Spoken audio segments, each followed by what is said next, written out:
In today's video, I'm going to teach you how to deposit cash in Bank QuickBooks. If you've received cash from a customer and you're ready to deposit it into your bank account, it's important to enter it the right way in QuickBooks so your records stay accurate and your bank account matches what actually happened in real life.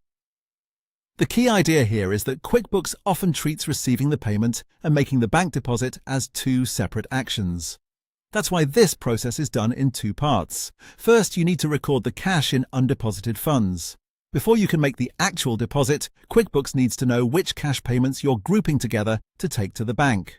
To do that, go to the Plus New button and select either Receive Payment or Sales Receipt, depending on how the payment is being entered in your workflow. Choose the customer, then set the payment method to cash. After that, look for the deposit to drop down and select Undeposited Funds.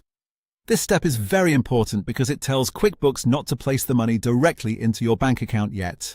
Instead, it holds the payment temporarily until you're ready to record the real deposit. Once everything looks correct, select Save and Close. Now that the cash payment has been recorded properly, the next step is to record the bank deposit.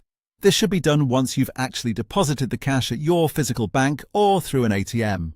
In QuickBooks, click the Plus New icon again and select Bank Deposit.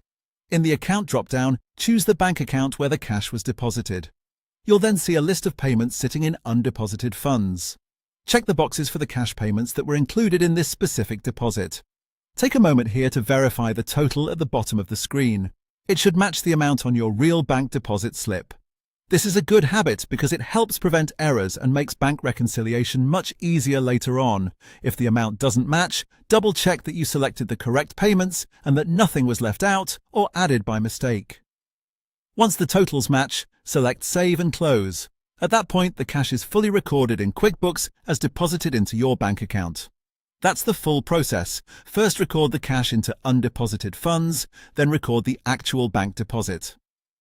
Following these two steps helps keep your books clean, accurate, and much easier to manage.